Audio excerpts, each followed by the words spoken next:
उसका हिंदी में अनुवाद बताएं तो।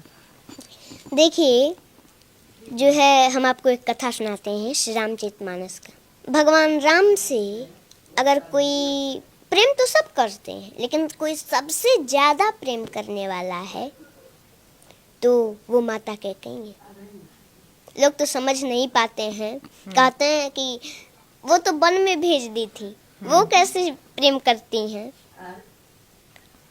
तो वही सबसे ज़्यादा प्रेम करती है। वो वन में भेजी थी तो भगवान राम को दिए हुए वचन को पूरा करने के लिए वो वन में भेजी थी। वही सबसे ज़्यादा प्रेम करने वाली। सभी लोग, सभी माताएं अपने बच्चे को दूध भात खिलाती हैं बड़े प्रेम से। वैसे ही एक बार माता कैकेयी भी भगवान राम को अपने गोद में बैठा करके और दूध भात खिला रही थी। भगवान राम एक गिलास खाए, 2 गिलास खाए, 3 गिलास खाए, चौथे में हाथ पकड़ लिए। बोले, माँ, आपने कभी हमसे ये नहीं पूछा कि राम तुमको कुछ चाहिए। तो माता कैकेयी बोली कि अरे पुत्र, अरे राम, तुमको कुछ चाहिए तो जल्दी बोलो, क्या चाहिए? तुमको कुछ चाहिए, जल्दी बोलो।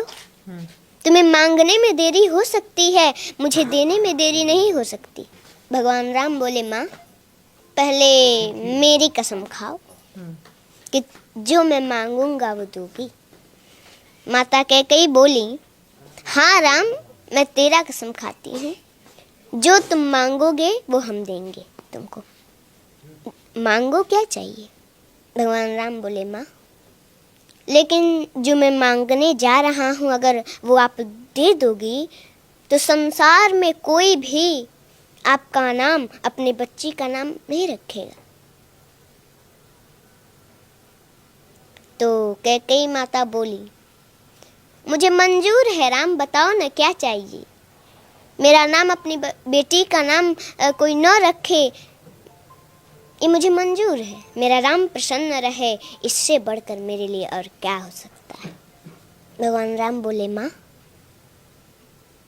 लेकिन जो मैं मांगने जा रहा हूँ अगर आप दे देंगी तो संसार में आपका अपजस होगा। माता कैकेयी बोली, मुझे जस मिले, मेरा राम प्रसन्न न रहे तो वो जस मुझे नहीं चाहिए, मुझे अपजस मंजूर है। भगवान राम के आंखों में आंसू आ गए। बोले, माँ, लेकिन जो मैं मांगने जा रहा हूँ वो आप दे देंगी ना तो कदाचित आपको वैधव्य जीवन भी देखना पड़ सकता है। माता कैकेयी जब ये सुनी मौन हो गई। आप ही बताइए, कोई भी भारतीय स्त्री हो तो उसको ये बात तो खटकती है। मौन हो गई माता कैकेयी। थोड़ी देर मौन रही, फिर कुछ देर के बाद बोली, राम, मुझे कदाचित वैधव्य जीवन ही क्यों ना देखना पड़े, वो भी मुझे मंजूर है। बताओ तुम्हें क्या चाहिए। भगवान राम बोले, माँ, एक समय ऐसा आएगा, मेरा विवाह होगा, मैं फिर अयोध्या आऊँगा और उस समय हमारे लिए आपको 14 वर्षों का वनवास मांगना पड़ेगा। जब कैकेयी माता वनवास सुनी तो तुरंत धड़ाम से गिर पड़ी, जमीन पर बेहोश हो गई। भगवान राम ने जल से छींटा मारे तो कुछ देर के बाद होश आया। उठ के बैठी, थोड़ी देर मौन है, फिर बोली, राम, रो रही हैं। बोली, राम, देखो, मुझे अपजस भी मंजूर है, मेरा नाम, अपनी बेटी का नाम संसार में कोई न रखे ये भी मंजूर है, कदाचित तो ना देखना पड़े वो भी मुझे मंजूर है, लेकिन मेरा राम मुझसे दूर रहे ये मुझे कदाचित मंजूर नहीं है। राम, मैं तुम्हारे बिना 1 मिनट नहीं रह पाती। तुमने 14 वर्ष सोच भी कैसे लिया राम? ये वरदान वापस ले लो, मैं नहीं दूंगी, मैं नहीं दे सकती है वरदान। भगवान राम बोले, माँ, आपको ये वरदान देना होगा क्योंकि आपने हमारी कसम खाई है, और अगर मैं बन नहीं गया तो सरभंग ऋषि की जो है मांस गल चुके हैं, बस हड्डियां बची हैं जो कि अब सूख रही हैं। माता सेवरी, उनको हमारा दर्शन कैसे होगा माँ? उनको बन जाना पड़ेगा। उस दिन से माता कैकेयी भगवान राम से थोड़ा हट हट के रहने का प्रयास करने लगी कि वो समय आए और मेरे दिल के टुकड़े टुकड़े न हो जाएं और मैं राम को दिया हुआ वचन पूरा न कर सकूं, उसको दिया हुआ वरदान पूरा न कर सकूं तो क्या होगा।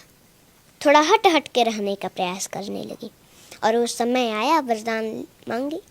पहले तो भगवान राम को सूचना मिला था कि उनका राज्याभिषेक होने वाला है, लेकिन प्रसन्नता मयान गताभिषेकतस्तथा न ममले वनवास दुःखत मुखाम्बुजश्री रघुनंदनस्य मे सदास्तु सा मंजुल मंगल प्रदा।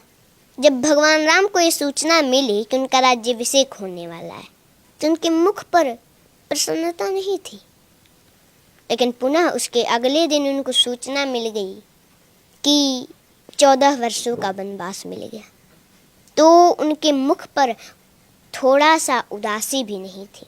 उस समय तो प्रसन्न हो रहे हैं कि अरे पिताजी ने हमको अयोध्या का राज नहीं, पिता दिनी मोहि कानन राजू, पिताजी ने मुझे अयोध्या का राज नहीं, मुझे तो जंगल का राजा बना दिया। वो तो प्रसन्न हो रहे हैं और उस समय उपदेश देते हैं कि कोई भी परिस्थिति हो उसमें प्रसन्न रहना चाहिए, हंसते रहना चाहिए। कोई प्रसन्नता की बात सुन ली, ज़्यादा उसमें प्रसन्न भी नहीं होना चाहिए, और कोई दुख का बात सुन लिया तो उसमें ज़्यादा दुखी भी नहीं होना चाहिए। हर परिस्थिति में एक जैसा रहना चाहिए। जी देखिए, पुत्र और माता के बीच का जो प्रेम है वो इन्होंने कितने प्यार से समझाया है।